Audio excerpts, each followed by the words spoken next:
Morning, it's First Thing Friday. I'm Simon Andrews and this is the audio version of Fix made using Amazon Polysynthetic Voice. Using the lockdown for learning? Go read the original email at addictivelondon.com and follow the links and go deep. TLDR, if you read just one thing, make it this seminal piece on modern brands. It's not just us who are excited about the new social talent emerging and developing fascinating business models. Super smart Darren Herman has written a great framework for marketing based on what MSCHF, 100 Thieves and Fortnite are doing. Essential reading. If you do have some time, take a look at the latest MSCHF drop, Severed Spots, the deconstruction of a Damien Hirst spot painting which sold out in hours. That's another trend we are intrigued by, the increasing crossover between luxury brands and art, mentioned in our retail safari. And watch the Travis Scott concert in Fortnite, Wired have written it up well. Talking on BBC Newsnight, Martin Sorrell summed things up well. Q2 is going to be a bit of a bloodbath. We are finally seeing enterprises transform to digital much more strongly because they have nothing to lose now. That transformation to digital will not be about the Web 2.0. Let's rebuild the physical world with digital tools that many people are still laboring on. A digital bank or shop that does little more than a traditional bank or shop just isn't enough. Smart people will be reimagining what their business can do to provide real customer value in a mobile-first, digital-native world. Learning from people who, like MSCHF, TikTok, Snap and influencers, truly understand the architecture of modern digital will be essential. Even if you have to discard the fluff in some of the thinking. This post from us too is right on point. Social. As they passed 2 billion downloads, TikTok broke the record for downloads in one quarter, 315 meters in Q1. Only Facebook apps have more downloads, Google apps have bigger numbers but come pre-installed on many devices. Their product features keep coming and signal future priorities. Small gestures lets users send gifts to other users, choosing from a selection of brands that will have paid well to be involved and benefit from this customer acquisition tactic.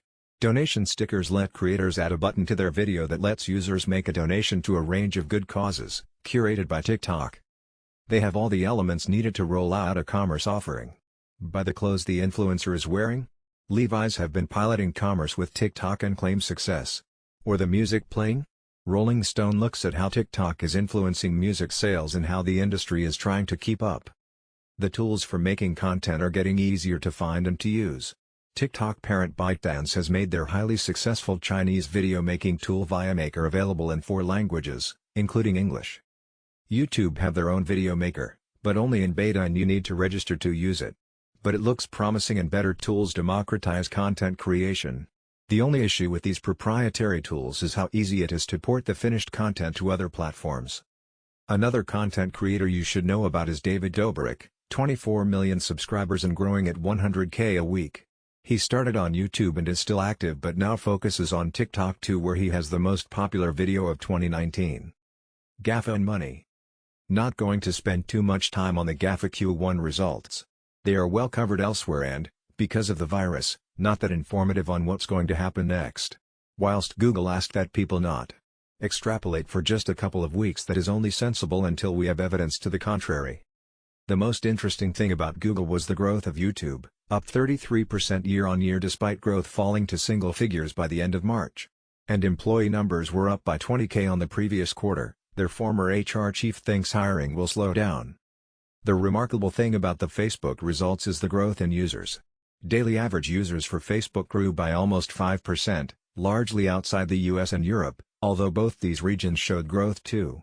Almost 3 billion people use at least one of the family of products each month. Revenue grew, but they warn that demand dropped the last 2 weeks of March. The first 2 weeks of April are at the same levels as a year earlier.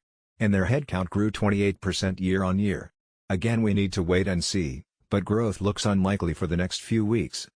This Twitter thread on the Facebook investment in Reliance in India is worth reading to see that Facebook growth is going to come from Asia. As is this piece asserting that Zuck is taking back control at Facebook. Which sort of explains this video of him announcing their new video products. The new suite of products looks good, and it has all happened remarkably quickly. And their portal has proved the cynics wrong, it's sold out everywhere. Whilst we won't see it in their figures for a while, Apple are ramping up their ads business. I have long predicted they will become more active so as to help their developers maximize ad revenue, without compromising privacy. Audio. In their Q1 results, Spotify shared they now have 130 million subscribers with revenues up by 22%, although ad revenue was up by 17%. They too saw a dip in March. Some new product features with a new tool enabling video calls to be turned into podcasts. The health of podcasting is being debated, but new data suggests listening time is up in recent weeks. Paid podcasting seems to be suffering though. Luminary launched a year ago with the ambition to be the Netflix of audio, but it has made little progress. For data across audio, the new Rajar data is a good resource. As those who listen to the podcast version of Fix know, I am interested in the text-to-speech tools and have been following the leading companies in this space. This new post from Amazon is a good summary of the latest tech and, as you would expect, you can choose to read or listen. I believe audio will eventually become the most popular way to consume all content on mobile, and the rise of always-in AirPods is helping to accelerate this, but more content needs an audio version. Newtv. We went deep on new TV this last Wednesday in our midweek fix, and you can catch up here. Inevitably our focus tends to be on the new players in the emerging Newtv ecology, but existing strong players are still doing interesting work. Following the pioneering work of Sky with addressable TV, we will see more of that from ITV, Channel 4 and Channel 5. C4 is particular, have been smart about data for some time, and their brand match lets them share their 23 meters audience data in a clean room with brands, to improve targeting on all four. This is a good take on how agencies are managing Newtv right now from a media kitchen friend. And Amazon have renewed their deal for Thursday Night Football with the NFL. AdTech. Beeswax did another good webinar this week, focusing on digital identity, half-an-hour presentation with some good information, and then nearly half an hour of questions. Plus there is a good white paper. Just as GAFA got hit in the last few weeks of the quarter, Criteo took a pasting too, saying they lost $24 million due to the crisis. Q2 figures out at the end of July will give us a good idea of who has a chance of surviving and who is toast. And don't forget to check our Guild, a community of Fix subscribers sharing news and views on ad tech. Merchants. The big news is the new Shop app from Shopify, actually a development on their successful Arrive app, which tracked parcels from Shopify stores. The app helps you throughout your shopping journey, from discovering new products, placing orders with your favorite brands faster, to tracking your packages, all in one place. This Shop app feels like a mall, and it is clear that Shopify wants to take on Amazon and Google in the war for commerce. Not everyone is on Shopify, but they have over 1 million merchants, so can rival anyone for range and choice. As a merchant, we recommend you have a DTC offering as well as being present and active on Amazon and Google Shopping. When, and it is a when, Shopify offer paid promotion, it will be another essential platform for merchants.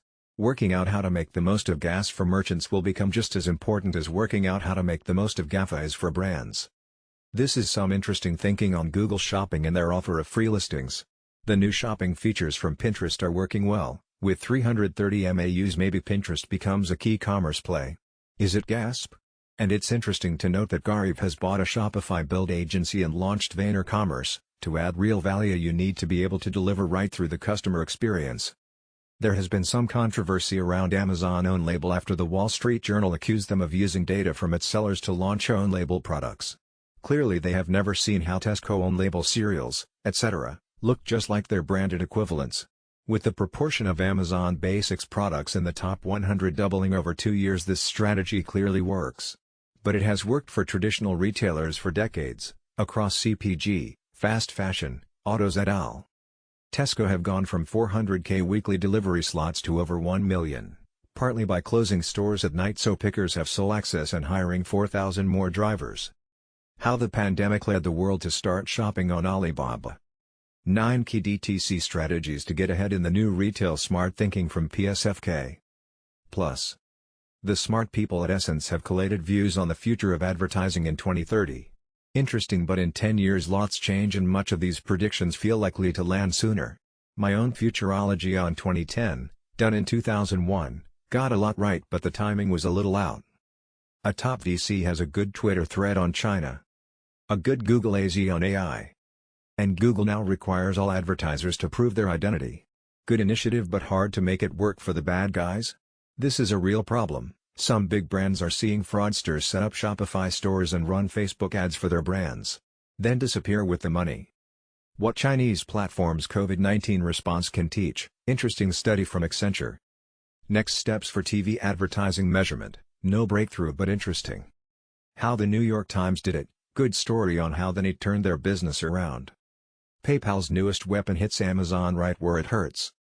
A good podcast from a DTC growth agency, really interesting how they are reinventing the agency model, lots to learn here.